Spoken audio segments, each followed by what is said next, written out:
Hello friends, आप लोगों का स्वागत है हमारे यूट्यूब चैनल पर। तो आज हम देखेंगे कक्षा 7 गणित। तो जैसा कि हम इस वीडियो में अभ्यास 3 यानी इसमें हम दस्ता अभ्यास 3 को कंप्लीट करेंगे, जो कि सांख्यिकी है। तो हमने इसमें 3A और 3B को अच्छे से समझा दिया है और ये दस्ता 3 है। तो चलिए हम इसके सभी प्रश्नों को हल करते हैं। तो जैसा कि इसमें प्रश्न नंबर 1 है, किसी परीक्षा में एक कक्षा के 15 शिक्षार्थियों के पूर्णांक 100 में से प्राप्तांक निम्नवत है। देखिए, कोई भी परीक्षा होता है तो उसका पूर्णांक कितने होता है, 100 होता है। तो 15 शिक्षार्थी हैं और 100 में से कितने यहाँ पर प्राप्तांक है, यहाँ पर दिया गया है। इसका हमें बोल रहा है कि प्राप्तांकों का समांतर माध्य ज्ञात कीजिए। तो जैसा कि हमने 3B में आपको समांतर माध्य का फॉर्मूला बताया था, हम फिर से बता देते हैं। यहाँ पर बुक में ही दिया, अगर आप बुक को शुरू से पढ़ेंगे तो आपको समझ में भी आएगा कि किस प्रश्न में कौन सा फॉर्मूला हमें प्रयोग करना है। तो इसमें हमें समांतर माध्य ज्ञात करना है। तो देखिए, यहाँ पर समांतर माध्य का फॉर्मूला दिया गया है। आप एक पेज इधर करेंगे तो आपको ऊपर यहाँ पर दिया रहेगा समांतर माध्य बराबर कुल पदों की योग बटा में कुल पदों की संख्या, यानी कि सिग्मा x बटा में सिग्मा n। तो चलिए हम इसी सूत्र पर इस प्रश्न को हल करेंगे। तो चलिए सबसे पहले हम प्रश्न में क्या क्या प्राप्तांक दिया गया है वो लिख लेंगे और कितने हैं पद। तो 15 शिक्षार्थी थे, यानी n का मान 15 है और हम जोड़ लेंगे तो आ जाएगा हमारा x का मान, यानी कुल पदों का योगफल। तो चलिए हम इस फॉर्मूला पर इस प्रश्न को हल करते हैं। तो देखिए, हम यहाँ पर लिख लेंगे शिक्षार्थियों की संख्या कितना है, तो 15 है। तो लिख लेंगे हम शिक्षार्थियों की संख्या बराबर लिख कर करेंगे तो काफ़ी हमें आसानी होगी प्रश्न को हल करने में। तो शिक्षार्थियों की संख्या हमें 15 दिया गया है। हमारा फॉर्मूला क्या है, यानी कि समांतर माध्य बराबर क्या होता है। तो लिख लेंगे हम समांतर माध्य बराबर क्या होता है। तो कुल पदों का योग बटा में लिखेंगे हम कुल पदों का योग बटा में कुल पदों की संख्या। तो लिख लेंगे हम कुल पदों की संख्या। इसे अगर हम शॉर्टकट में लिखना चाहें तो इसका भी इसमें लिखा गया है। इसे कैसे हम शॉर्टकट में लिखेंगे, यानी कि सिग्मा x बटा में n। तो चलिए हम इसी सूत्र पर इस प्रश्न को हल करते हैं। तो इसमें देखिए, यहाँ पर दिया गया प्राप्तांक, तो हम सभी प्राप्तांकों को लाइन बाय लाइन लिखकर जोड़ देते हैं। देखिए, इसे हम जब जोड़ेंगे तो हो जाएगा 600, यानी कि हमारा x का मान आ गया 600 और हमें n का मान दिया है। शिक्षार्थियों की संख्या कुल कितनी है, तो 15 है। तो सूत्र हमारा है सिग्मा x बटा में n, यानी 600 बटा में 15। इसको कटाएंगे तो 15 चौके 60, यानी कि आंसर हो जाएगा इसका 40। लिख लेंगे हम यहाँ पर समांतर माध्य बराबर। ये हो जाएगा पहले का आंसर। अब हम अगला देखते हैं प्रश्न दूसरा। देखिए, दूसरा प्रश्न क्या बोल रहा है कि 10 बालिकाओं के भार किग्रा में क्रमशः इतना किग्रा है, इनके भारों का समांतर माध्य ज्ञात कीजिए। यानी यहाँ पर n का मान, यानी कितने बालिका है, तो 10 बालिका है, n का मान 10 दिया गया है और ये सभी भार जो किग्रा में दिए गए हैं सभी को जोड़ लेंगे तो हमारा x का मान निकल जाएगा। इस प्रकार हम समांतर माध्य ज्ञात कर लेंगे। तो चलिए सबसे पहले तो हम इन भारों को जोड़ लेते हैं। चलिए, हमने यहाँ पर लिख लिया है भार को जो कि किग्रा में दिया गया, इसको जोड़ेंगे तो आ जाएगा हमारा 381। ठीक है, अब हम क्या करेंगे, सूत्र पर रखेंगे सिग्मा x बटा में n, यानी 381 बटा में 10 हो जाएगा। इसको कटाएंगे तो एक जीरो कटेगा तो एक अंक पर दशमलव लग जाएगा। तो समांतर माध्य बराबर क्या हो जाएगा, यहाँ पर हम लिख लेंगे समांतर माध्य बराबर 38.1, जो कि भार हमारा किग्रा में दिया था तो हमारा उत्तर भी किग्रा में ही आएगा। तो हम यहाँ पर लिख लेंगे किग्रा। मात्रक लिखना जरूरी है ताकि पूरी तरह से हमारा प्रश्न सही हो सके। यहाँ पर आप चाहे तो लिख सकते हैं 38.1 और हमने यहाँ पर समांतर माध्य बराबर आंसर हमारा क्या आ गया, 38.1 किग्रा। आगे हम देखते हैं प्रश्न तीसरा। प्रश्न तीसरा क्या कह रहा है कि निम्नलिखित सारणी में 50 शिक्षार्थियों का भार किलोग्राम में दिया हुआ है, उनके भार का समांतर माध्य ज्ञात कीजिए। देखिए, यहाँ पर सारणी बना गया है, भार किग्रा में दिया गया है और बारंबारता दिया गया है। तो चलिए हम इसको लगाते हैं। यहाँ पर सारणी दिया गया है, ये कौन से सूत्र पर इसका समांतर माध्य निकलेगा, तो हमने यहाँ पर बताया था आपको, ये दिया गया है सिग्मा एफ एक्स बटा में सिग्मा एफ। तो चलिए हम इसी सूत्र पर समांतर माध्य ज्ञात करते हैं। सबसे पहले तो हम सारणी को बनाएंगे और इसे ज्ञात करेंगे। तो देखिए जैसा कि हमने यहाँ पर सारणी बना ली, यहाँ पर भार किग्रा में दिया गया था, इसको हमने लिख लिया और बारंबारता दिया है। अब हम क्या करेंगे, f इंटू एक्स यानी f और n का गुणा करेंगे। तो चलिए गुणा कर लेते हैं, 40 में 4 का गुणा करेंगे तो हो जाएगा हमारा 160। तो देखिए हमने यहाँ पर गुणा करके लिख लिया। अब हम क्या करेंगे, जो हमारा f इंटू एक्स हमने निकाला है इसको हम जोड़ लेंगे। तो इसको जोड़ने पर हमारा हो जाएगा 2148। यहाँ पर क्या है, f और x सभी जो हमारा इंटू आया है इसको हमने प्लस किया है। अब हम बारंबारता को भी प्लस कर लेंगे, तो इसको जोड़ेंगे तो हो जाएगा हमारा 50। अब हम क्या करेंगे, फॉर्मूला का यूज करेंगे। फॉर्मूला होता है सिग्मा f इंटू एक्स बटा में सिग्मा f। तो चलिए हम इस पर लगाते हैं, सिग्मा f इंटू एक्स बराबर क्या है हमारा 2148 और बटा में सिग्मा f क्या है 50 है। इसको जब हम भाग देंगे तो हो जाएगा हमारा, यहाँ पर हम लिख लेंगे समांतर माध्य बराबर, ये दशमलव में जाएगा तो हम ले जाएंगे, इसका हो जाएगा 42.96। ठीक है, ये हो जाएगा इसका उत्तर। अब हम देखेंगे प्रश्न संख्या 4। देखिए प्रश्न चौथा क्या बोल रहा है कि निम्नलिखित बारंबारता बंटन का समांतर माध्य ज्ञात कीजिए। तो यहाँ पर दिया गया है, आपको सारणी दिख रहा है, इसका हमें क्या करना है, समांतर माध्य ज्ञात करना है। देखिए यहाँ पर जो पहला प्रश्न दिया गया था यानी कि 3 नंबर प्रश्न हमने दिखाया, ये हमारा भार किग्रा में दिया गया था। तो जो उत्तर भी आएगा वो भी किग्रा में ही आएगा, तो हम यहाँ पर लिख लेंगे किग्रा, ताकि यहाँ पर हम मात्रक भी दर्शाते चलेंगे तो और अच्छा रहेगा। अब हम इसको लगाते हैं प्रश्न चौथा को। तो चलिए हम इसको सबसे पहले तो लिख लेते हैं, ये हमारा लंबाई सेमी में दिया गया है और बारंबारता दिया गया है। हम समांतर माध्य के सूत्र पर इसको भी हल कर लेते हैं। तो देखिए जैसा कि हमने यहाँ पर लिख लिया है, ऊंचाई सेमी में लिख लिया, बारंबारता भी लिख लिया और f इंटू एक्स भी लिख लिया। यहाँ पर हमने ऊंचाई और बारंबारता दोनों को आपस में गुणा किया है, तो ये हमारा f इंटू एक्स आया है। अब हम क्या करेंगे, जो हमारा f इंटू एक्स आया है वो सभी को हम जोड़ लेंगे। तो जोड़ेंगे तो हमारा आएगा 3909.5। अब हम बारंबारता को भी जोड़ लेंगे। तो बारंबारता को जोड़ेंगे, यहाँ पर हम लिख लेंगे सिग्मा f इंटू एक्स बराबर, यहाँ पर लिखेंगे सिग्मा f बराबर, जोड़ेंगे तो हो जाएगा 27। अब हम फॉर्मूला का प्रयोग करेंगे तो हो जाएगा सिग्मा f है बटा में सिग्मा f, आया है 3909.5 बटा में 27। इसको भाग देंगे तो हो जाएगा हमारा समांतर माध्य बराबर, लिख लेंगे हम यहाँ पर समांतर माध्य बराबर 144.97। यहाँ पर 7 है यानी 5 से अधिक है, तो आप इसको यहाँ पर लिख सकते हैं 144.8, यहाँ पर आप लिख सकते हैं। अब इसको हम कटाएंगे तो ये हो जाएगा हमारा समांतर माध्य बराबर, हम यहाँ पर लिख लेंगे समांतर माध्य बराबर, ये कटेगा तो हो जाएगा 144.8। हम यहाँ पर लिख लेंगे, हमारा दिया गया था ऊंचाई सेमी में, तो यहाँ पर मात्रक भी हम सेमी लिखेंगे। ठीक है, ये हो जाएगा इसका आंसर।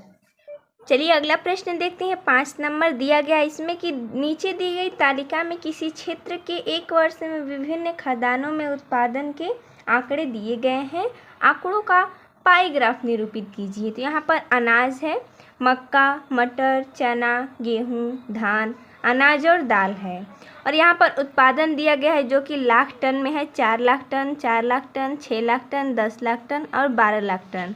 हमें बोल रहा है कि आंकड़ों का पाई ग्राफ निरूपित कीजिए। तो चलिए हम इस आंकड़े का पाई ग्राफ निरूपित करते हैं। तो यहाँ पर देखिए, यहाँ पर आंकड़ा दिया गया है। सबसे पहले तो हम जो यहाँ पर बारंबारता दिया गया है लाख टन में है, ये टोटल कितना है हम देख लेंगे। तो दिया गया है 4 + 4 + 6 + 10 + 12, 4 4 8, 8 6 14, 14 10 24, 24 12 36। हम यहाँ पर लिख लेंगे 36। हमें क्या करना है, इसके हमें ग्राफ पर निरूपित करना है, पाई ग्राफ पर निरूपित करना है, तो यहाँ पर हमें अंश में बदलना होगा। इसलिए हमने यहाँ पर टोटल को गिना, कितना है 36 है। अब हम लिखेंगे यहाँ पर मक्का का निकालेंगे, लिख लेंगे हम यहाँ पर मक्का कितने अंश है लिखेंगे। तो यहाँ पर दिए गए 4 गुणते पूरा वृत्त कितने अंश का होता है 360 अंश का, बटा में ये हमारा टोटल कितना हुआ है 36 हुआ है। इसको कटाएंगे तो 36 से 36 कट जाएगा, बचेगा कितना 4 गुणते 10, यानी यहाँ हमारा मक्का कितना आ गया 40 अंश। ये हम यहाँ पर लिख लेंगे। उसी प्रकार हम निकालेंगे मटर का, लिख लेंगे मटर हमारा कितना है, ये भी हमारा 4 है, लिख लेंगे 4 गुणते 360 अंश, यहाँ पर 36 हो जाएगा। ये भी 36 से 36 जाएगा, तो यहाँ पर मटर का हो जाएगा 4 गुणते 10, यानी कि इसका भी 40 अंश हो जाएगा। इसी प्रकार हम निकालेंगे अब चना का। चना हमारा है 6, तो लिख लेंगे हम चना 6 गुणते 360 अंश रहेगा, बटा में 36, 36 से 36 चला जाएगा, 6 गुणते 10 यानी कि 60 अंश। चना कितना है 60 अंश है। उसके बाद निकालेंगे गेहूं का, हम यहाँ पर लिख लेंगे गेहूं, जो कि कितना है 10 है, 10 गुणते 360 अंश होगा, बटा में 36 होगा। तो ये 36 से 36 कट जाएगा, बचेगा कितना 10 गुणते 10 यानी कि 100 अंश। अब है आखिरी जो कि धान है, वो है 12 टन, यहाँ पर लाख टन है, यहाँ पर आप लिख सकते हैं लाख टन, क्योंकि यहाँ पर दिया गया है बारंबारता लाख टन में, हम यहाँ पर क्वेश्चन में करके लिख सकते हैं। अब हम निकालेंगे गेहूं का, सॉरी ये धान का है, गेहूं का तो हमने पहले ही निकाल चुका है। ये धान का, धान कितना है तो 12 है, 12 गुणते 360 बटा में यहाँ पर हम लिख लेंगे 36, ये हो जाएगा 36 से 36 कट जाएगा, ये बचा 12 गुणते 10, ये हो जाएगा हमारा 120 अंश। अब हम क्या करेंगे, इन सभी को जो हमारा अंश है 40 अंश है, यहाँ पर 40 अंश है, 60 अंश है, 100 अंश है और 120 अंश है, इसको हम पाई ग्राफ पर निरूपित करेंगे। तो चलिए हम यहाँ पर निरूपित करके दिखा लेते हैं। सबसे पहले तो हम एक वृत्त खींचेंगे। तो देखिए हमने यहाँ पर वृत्त को खींच लिया है और हमने लाइन बाई लाइन इसको लिख लिया है कि हमें अंश को कैसे दर्शाना है। तो सबसे पहले तो हम मक्का को दर्शाएंगे जो कि 40 अंश है। तो चलिए इसको दर्शा लेते हैं, हम खींचेंगे हम एक लाइन, यहाँ तक जब हम खींचेंगे तो ये हो जाएगा हमारा 90। तो 90 का हमें क्या करना है, यहाँ से हो जाएगा 40 अंश, ये हो जाएगा 40 अंश और एक और खींचेंगे 40 अंश जो कि हमारा रहेगा मटर का, लिख लेंगे हम यहाँ पर, ये है 40 अंश, ये भी है 40 अंश। एक में लिख लेंगे मक्का, एक में लिख लेंगे मटर। ठीक है, यहाँ तक समझ में आ गया। अब हम क्या करेंगे, नीचे दिया गया है चना जो कि 60 अंश है, तो हम खींच लेंगे, यहाँ तक करेंगे तो 90 होगा, 90 से कम करेंगे यानी कि लगभग हम ले लेंगे यहाँ तक, ये हो जाएगा हमारा 60 अंश। हम लिख लेंगे यहाँ पर क्या है, चना है।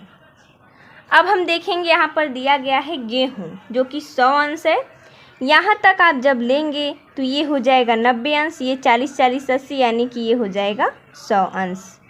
आप यहाँ पर जब इसको लिखेंगे तो ये हो जाएगा 100 अंश, क्या है, गेहूँ है, यानी 40 40 80 80 100 180, ये पूरा एक लाइन होता है, ये जो हमारा होता है ये 180 अंश का होता है।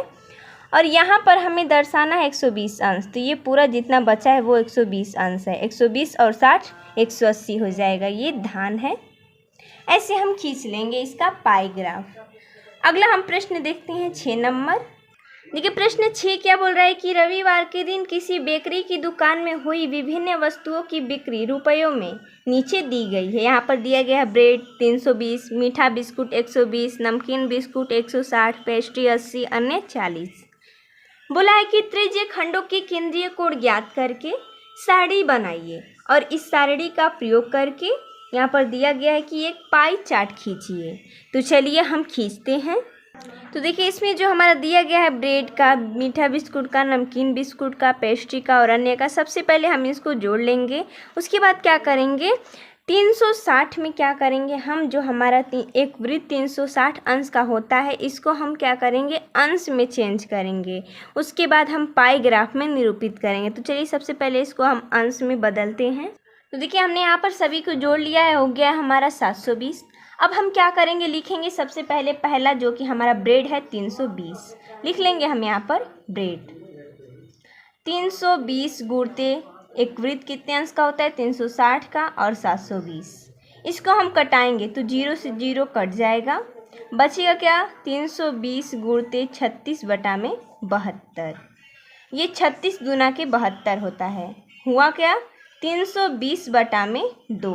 इसको भी कटाएंगे तो हो जाएगा 16 दूना के 32 यानी कि 160 अंश। ये है ब्रेड का। अब हम निकालेंगे 120 यानी मीठा बिस्कुट का। तो चलिए इसको भी निकाल लेते हैं। लिखेंगे हम, यहाँ पर लिख सकते हैं आप या हम डायरेक्ट करते हैं 120 गुणते 360 बटा में यहाँ पर लिखेंगे हम 720। पूरा का हमने योग किया है तो 720 आया है। 0 से 0 कट जाएगा, बचेगा 120 गुणते 36 बटा में 72। ये भी वैसे ही होगा 36 दूना के 72। हुआ क्या 120 बटा में 2। इसको कटाएंगे तो हो जाएगा 2 छके 12 यानी 60 अंश। उसी प्रकार अगला करेंगे 160 है जो कि नमकीन बिस्कुट है। इसको भी उसी प्रकार चेंज करेंगे तो 60 गुणते 360 बटा में 720। शून्य से शून्य काट लेंगे, उसके बाद बचेगा 60 गुणते 36 बटा में 72। अब हम इससे कटाएंगे 36 दूना के 72, बचा क्या 60 बटा में 2। इसको कटाएंगे तो हो जाएगा 20 × 60 यानी कि 30 होगा। अब हम आगे देखते हैं, इसमें है 80 जो कि पेस्ट्री है। इसको भी हम बदल देते हैं 80 गुणते 360 अंश बटा में 720। शून्य से शून्य कटा लेंगे, हो जाएगा 80 गुणते 36 बटा में 72। 36 दूना के 72। ये हो गया हमारा 80 बटा में 2। इसको भी कटाएंगे तो हो जाएगा 40 अंश। अब आखिरी बचा 40 जो कि अन्य है। इसको भी हम बदलेंगे अंश में तो 40 गुणते 360 अंश बटा में 720। शून्य से शून्य कटाएंगे, हो जाएगा 40 गुणते 36 बटा में 72। 36 दूना के 72। ये हो जाएगा 40 बटा में 2। इसको कटा लेंगे तो 20 बार में कट जाएगा यानी 20 दूना के 40, 20 अंश हो जाएगा। ये देखिए यहाँ पर 160 होगा, हमने यहाँ पर पहले 60 ही लिखा था, यहाँ पर भी 160 होगा, यहाँ पर भी 160 होगा। इसको जब हम कटाएंगे तो ये हो जाएगा हमारा 80। हमने यहाँ पर 30 लिखा था, आगे चलकर जब हम इसको पाई ग्राफ पर निरूपित करते तो ये बहुत ही गलत आता। यहाँ पर हमने 60 लिख दिया था तो हमने यहाँ पर अब बना लिया है 160 है ये। अब चलिए हम इसको पाई ग्राफ पर निरूपित करते हैं। यहाँ पर 160 अंश, 60 अंश, 80 अंश, 40 अंश, 20 अंश, इन सभी को हम पाई ग्राफ पर निरूपित करते हैं। तो देखिए जैसा कि हमने यहाँ पर लिख लिया है कितने कितने अंशों को हमें पाई ग्राफ पर निरूपित करना है। तो सबसे पहले तो हम देखेंगे, ये इसमें लिख लेते हैं हम। यहाँ से ये हो जाएगा हमारा पूरा 180 का, ठीक है। यहाँ से खींच लेंगे थोड़ा सा एकदम, तो ये हो जाएगा हमारा 20 अंश। क्या है ये 20 अंश? अन्य। हम यहाँ पर लिख लेंगे अन्य। और बाकी ये जो बचा हमारा 160 अंश वो क्या है? ब्रेड है, लिख लेंगे हम। ये पूरा हो गया हमारा 180 अंश। अब हम इधर देखेंगे, इसमें है नमकीन बिस्कुट, मीठा बिस्कुट और पेस्ट्री। इन तीनों को हमें भरना है। तो चलिए इसको हम भरते हैं। सबसे पहले हम भरेंगे नमकीन बिस्कुट, तो ये होगा हमारा 90 से थोड़ा सा कम। इतना हमारा 90 होगा तो हम इतना कर लेते हैं, ठीक है ना। इसको कर लेंगे तो ये हो जाएगा हमारा 80 अंश। क्या है ये? तो नमकीन बिस्कुट हम यहाँ पर लिख लेंगे, ठीक है। अब हम आगे लिखेंगे, ये है मीठा बिस्कुट, ये है 60 अंश। इसको भी बना लेते हैं हम 60 अंश का। यहाँ पर हम खींचेंगे तो ये हो जाएगा हमारा 60 अंश। ये क्या है? मीठा बिस्कुट, तो लिख लेंगे मीठा बिस्कुट। अब बचा हमारा पेस्ट्री, जो कि ये जो बचा है वही 40 अंश हो जाएगा। यहाँ पर हम भर देंगे पेस्ट्री। ये हो जाएगा इसका पाई ग्राफ। तो इसमें जैसा कि ये प्रश्न 6 ही दिया था। तो मिलते हैं नेक्स्ट, तब तक के लिए धन्यवाद दोस्तों।